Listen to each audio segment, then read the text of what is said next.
हाय नमस्कार. तर चालले मी आज. आया आली टिंबुर्णीत. मग आता पेशीदरने मला जायचं आहे. तर कसं आहे माहिती आहे का, 2 दिवस लुस्कान झाली. पैसा पाणी आता जत्रा युवा या लागल्या त्या लेकरा बाळांना कपडे लाता आपल्याला सेड हाणायचं. त्यामुळं म्हटलं चला पटकन त्या मालकाचं पण फोनवर फोन या लागल्या. तर आणि ही काय बानूबाई तयार झाली खाऊन पिऊन मस्तपैकी. आणि ही काय पिशवी बी भरली मी. मग बाजरी हाय, खायला मेवा घेतलाय, पाणी चालवली बिस्लरी, आणि थोडंफार दुकानाचं घेतलं एक तेलाचा अर्धा किलो पुडा. आता तिथं बाजार आणला नव्हता म्या रविवारी. रविवारी आलतो. आज 2 दिवस झालं सुट्टी झाल्या. तर बानू हो का किती हसते बघा बघा कशी बोलती या.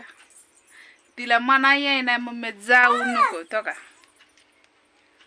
तिला मना येई नाही, मना येई नाही मम्मी जाऊ का म्हणून, मम्मी जाऊ नको म्हणून. तिला आई असल्यावर कोण नाही चालत. हा आई या लागली या देव बाप्पाहून. चांगलं राहायचं, रडायचं नाही. कूलर चालू करून देते, अजून गारटा हाय.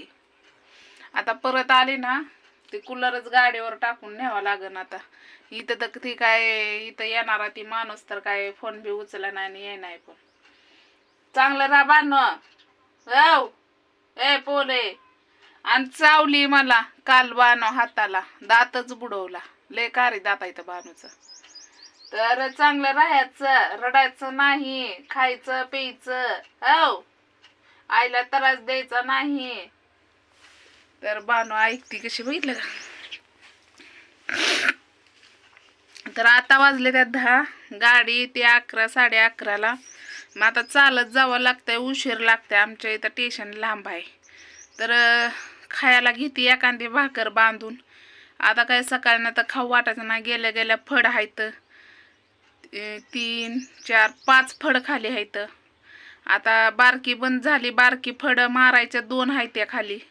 आणि ठोकळा काय बारकीची भटी लागल्यामुळं आता बारकीचे 2 लावून द्यावा लागल मापात. आणि मोठे आहे ते काय त्याचं टेन्शन नाही एवढं. पण आता वाळला असेल माल खाली. ऊन बी एवढं बळावलंय की प्रमाणाच्या बाहेर. नको नको वाटतंय काम करायला. आईचं दूध आठवतंय पण काय करावं, इलाज नाही. आपण तर हातपाय तर ढिल्लं सोडून तर बसलो तर आपल्या पाठीमागं मीच नाही 4 माणसं उपाशी मारतात. त्यामुळं मग मला हातपाय ना गळाटा थांबून कितीही म्हणलं ना नको नको तरी पण मला करावंच लागतं या. कसं आहे माहिती आहे का, आपण तर गळाटा तर केला तर लेकरं बाळ उपाशी मरतील, आईबाप उपाशी मरतील. त्यामुळं आता आई आली. आई तर अजून निघली नसती तर मला आज पण सुट्टी पडली असती. तरी पण आई 4-5 वाजेपर्यंत आली असते. तर 6 वाजता चिखल पडतोय. पण त्याच्या आधी मला जाऊन तिथं फड मारायचे. तर 6 वाजता जाऊन उपयोग नाही. लावायचं का इटावरच लावायचं का डबल, त्याला उभं तर करावं लागन. बघितलं का मा डोळण हिंद किती खोल गेले. तर या तब्येत बी उतरली माझी. जाऊ द्या त्याच्याकडे मी नाही एवढं लक्ष देत. उतरती बी कमी बी होती. पण जेव्हा कष्ट करायचं तेव्हा तर कष्ट करावंच लागतंय की. कुणाच्या भरोश्यावर म्हणजे जगणं नामुमकिन आहे. आता राहिला प्रश्न, काल मला माझ्या काकाचा फोन आला तर मला सांगण्यात आलं की म्हणजे काही गोष्टी. तर मला बोलायचं आहे त्याच्याबद्दल. मी थोडंसं बोलते. मी काल एक व्यक्तीला फोन केला तर त्या व्यक्तीनं मला डायरेक्ट शिव्या दिल्या.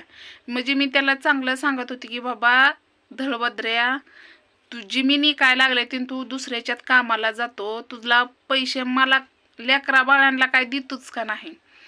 तर मला काय म्हणला माहिती आहे का, तूच माझ्याकडे येईना मी उपाशी मारायला लागलो. म्हणजे ती त्याच्या पोटा पाण्याचं बघतोय. अरे मी माझं पण बघते लेकरांचं बघते पोटा पाण्याचं. कळलं का? मी तुला चांगल्यासाठी फोन केलतास. मला काय माहिती तुझ्या 4 शिव्या मला ऐकाव्या लागतेल्या. पण तसं म्हणाय गेलं तर मी पण शिव्या दिल्या त्या. असं काय नाही, मी सुरुवात केलती पहिल्यांदा. आता खोटं काय बोलायचंय, मी सुरुवात केलती कारण त्या माणसाला बोलण्याची माझी बिलकुल इच्छा नाही. त्या माणसाचा आवाज ऐकायचा म्हणलं तरी माझी मस्तकाच्या आग तळाला जाते. कसंही सांगल तेवढं कमीच आहे. आणि हेड्यावर बघते ती, नाही बघते ती, शेजारी पाजारी तर बघते तीच की, जाऊन सांगतेलीच की त्यांची लायकी काढल्यावर. हा, यांना कसं काय वाटना? एक बाई सारखी बाई कष्ट करती, लेकरं जगवती आणि कुशाल जिमनी इकते ती, कुशाल खाते ती पैसा पाणी घेऊन. ज्या त्या लेकरांच्या वाटणीला येणारं सुद्धा, त्या लेकरांच्या बापाच्या वाटणीला येणारं तर सुद्धा द्यावं की, म्हणावं की बाबा पोरगी अपंग आहे, धर बरं तुला 1,00,000-2,00,000 आणि जा बरं दवाखाना कर त्या पुरीचं. का तुमच्या तोंडात येई नाही? का मी नांदत नाही म्हणून? अरे नांदत नाही त्याला कारण आहे, तुम्हाला पण माहिती आहे की. हा, का नांदत नाही? जिथं माझ्या पोरीला मारायचाच प्रयत्न केलता तर तिथं मला राहून काय करायचंय? आणि ते पण जाऊ दे, मला रोज हान मार, एक दिवस असा चांगला जात नव्हता. हा, तुम्हाला कसं काय कळना थोडंसं रे? आता तोंडाला लय येतंय. मी एक ना एक दिवस येणारच आहे आणि जे करायचं ना ते करणारच आहे. मी गुढीच सांगायला लागले की जे पण त्या पोरीच्या बापाच्या वाटणीला येत आहे त्या पोरींच्या नावावर तुम्ही टाकायचं. मी गुढीच सांगायला लागले. एक तर मी माझं रगत आटवायला लागले, मी लहानाच्या मोठ्या पोरी करायला लागली. पण बाई एवढं करत नाही, नुसतं खायचं आणि पियाचं आणि बसायचं. मी गुढीच सांगायला लागले. आणि ही म्हणू नका की धमकी देते, मी धमकी देत नाही. तुम्हाला तुमची माझ्या पुढे यायची सुद्धा लायकी नाही कुत्र्यांनो. हा, कुशाल त्याच्या वाटणीचा त्याला पाजून, दारू पाजून अंगठा घेतला आणि कुशाल जिमनीचा पैसा खाताय. कार कितींदी खाणार आहे तुम्ही? कितींदी खाचाल? खाऊन खाऊन किती दिवस खाचाल? पुढचा एक हेड्यावर बनवते भावा बहिणींनो, नक्कीच ऐका.